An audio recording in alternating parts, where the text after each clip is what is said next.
Hello dear students, welcome to miracle classes. आज हम class 10th का chapter number 2 second part discuss करने वाले हैं इस वीडियो में, forest and wild life resources, conservation of the forest and wild life in India. ये second part है। फर्स्ट पार्ट हम डिस्कस कर चुके हैं। सेकेंड पार्ट में हम डिस्कस कर रहे हैं conservation of forest and wild life. Conservation का मतलब होता है किसी चीज़ को संरक्षण देना है, उसका मतलब उसको प्रोटेक्शन देना, उसको सुरक्षा देना। Conservation preserve the ecological diversity and the preserve the genetic diversity of plant and animal। Conservation क्या प्रिजर्व करता है, क्या किन किन चीज़ों को सुरक्षित करता है? प्रिजर्व इकोलॉजिकल डाइवर्सिटी, जो इकोलॉजिकल डाइवर्सिटी है उसको, साथ ही साथ जो जेनेटिक डाइवर्सिटी है किसकी, प्लांट और एनिमल की, इनको क्या करता है, प्रिजर्व करता है कंजर्वेशन।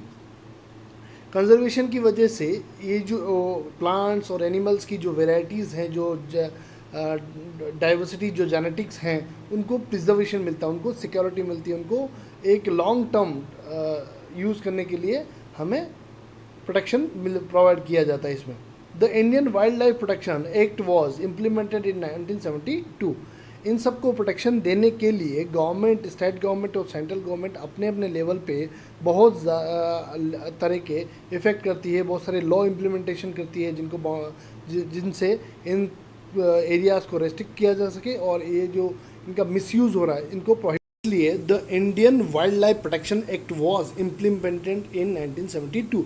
1972 में एक कानून लाया गया किन चीज़ को प्रोटेक्ट करने के लिए, हैबिट्स और ऑल इंडिया लिस्ट जो थी, जो स्पीसीज़ की थी, जो प्रजातियां थी पेड़ पौधों की और जीव जंतुओं की जो प्रजातियां थी, उनको प्रोटेक्ट करने के लिए एक 1972 में एक लिस्ट पब्लिश की गई जिसमें उन सारी स्पीसीज़ को लिस्टेड किया गया जिनको इस एक्ट के तहत प्रोटेक्ट किया जाएगा।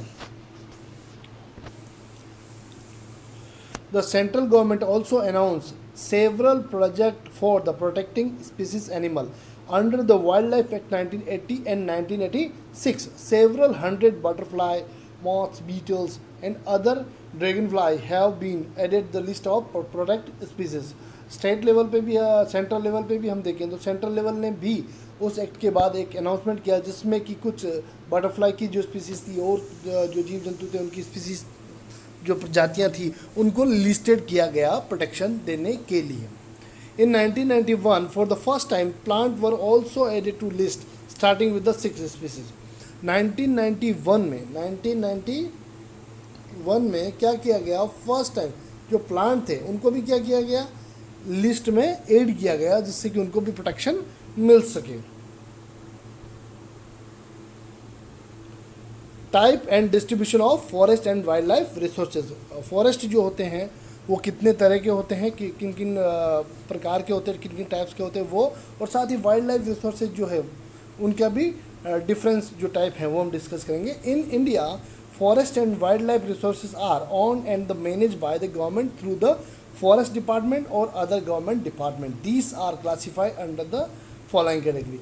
इंडिया में फॉरेस्ट और वाइल्ड लाइफ रिसोर्सेज जो हैं वो गवर्नमेंट के जो इंस्टीट्यूशन होते हैं, गवर्नमेंट के जो डिपार्टमेंट्स होते हैं उनसे मैनेज किए जाते हैं, या फॉरेस्ट डिपार्टमेंट जो होता है कि सेपरेट डिपार्टमेंट है फॉरेस्ट डिपार्टमेंट जो इन सारी चीज़ों को मैनेज करता है।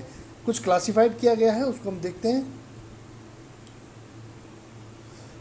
Reserve forest. रिजर्व फॉरेस्ट क्या होते हैं? More than half of the total forest land in India has been declared reserved forest. आधे से ज़्यादा जो जंगल और लैंड है उसको रिजर्व फॉरेस्ट के रूप में क्या कर रखा है, डिक्लेयर कर रखा है। प्रोटेक्टेड फॉरेस्ट पहला हो गया रिजर्व फॉरेस्ट, दूसरा है प्रोटेक्टेड। प्रोटेक्टेड क्या होता है? Forest department has declare 1/3 of the total forest area as the protected forest. Forest department ने 1/3 एरिया जो है रिजर्व का उसको क्या कर रखा है, प्रोटेक्टेड एरिया में घोषित कर रखा है। फिर है अनक्लास्ड फॉरेस्ट। कुछ जंगल जो होते हैं वो अनक्लास्ड होते हैं, कुछ फॉरेस्ट जो होते हैं अनक्लास्ड, क्लास जिनको क्लास में डिफाइन नहीं किया गया। These are forest and wetland which belong to the both government का मतलब क्या, सेंट्रल और state, and the private individual और कम्युनिटी। जो प्राइवेट इंडिविजुअल है, जो कम्युनिटीज़ हैं, उनके द्वारा इनको प्रोटेक्ट किया जाता है। North eastern state and part of Gujarat है very high percentage of their forest and unclassed forest. जो वेस्ट पार्ट है गुजरात का वो और नॉर्थ ईस्ट स्टेट जो हैं उनका जो बहुत सारा जो फॉरेस्ट का एरिया है वो अनक्लास्ड फॉरेस्ट में आता है। Reserved and protected forest are also refers to than permanent forest. Reserve और प्रोटेक्टेड फॉरेस्ट जो है, रिजर्व और जो प्रोटेक्टेड फॉरेस्ट है,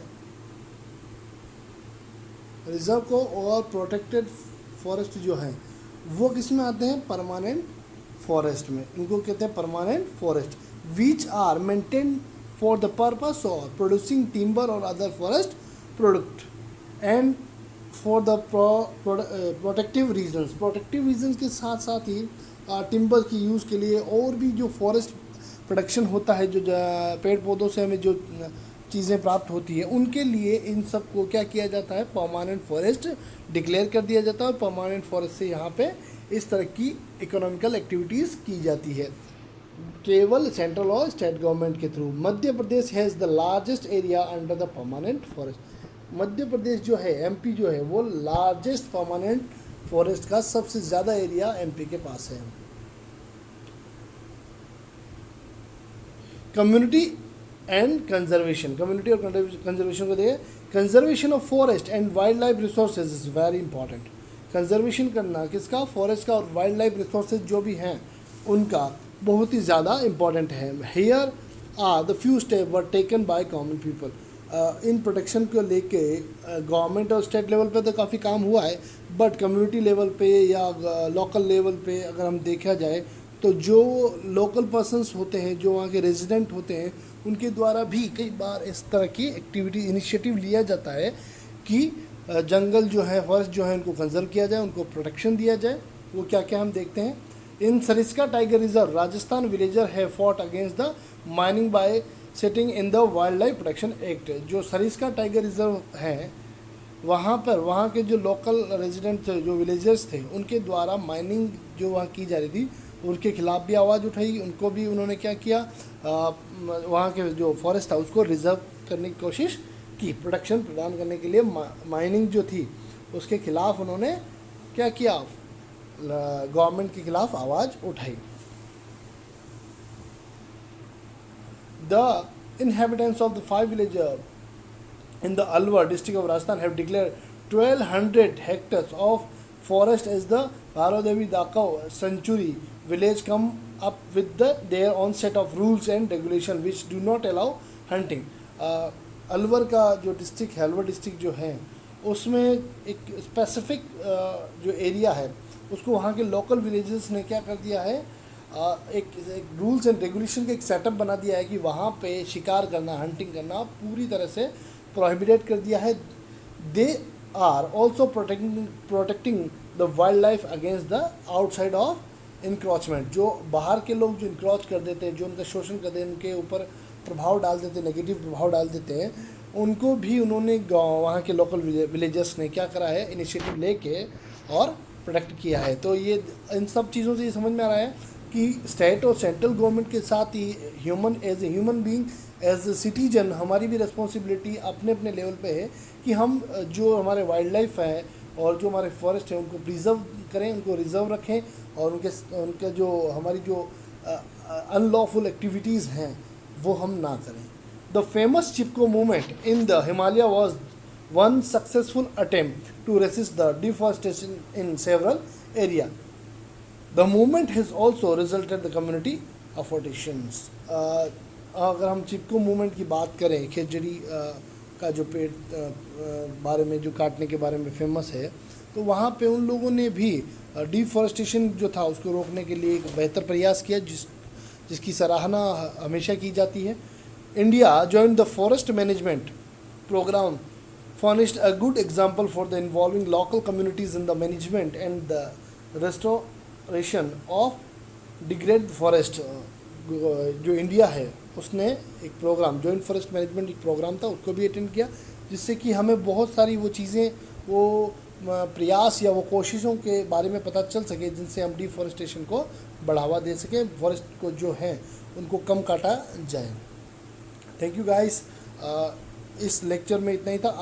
आई होप आप लोगों को अच्छा लगा होगा और इस लेक्चर में जो भी कंटेंट दिया गया है आप कोशिश कीजिए कि वीडियो देखते हुए जो भी इंपॉर्टेंट कंटेंट है आपको लगता है कि इंपॉर्टेंट है, आप उसको राइट डाउन किया कीजिए। Thank you guys.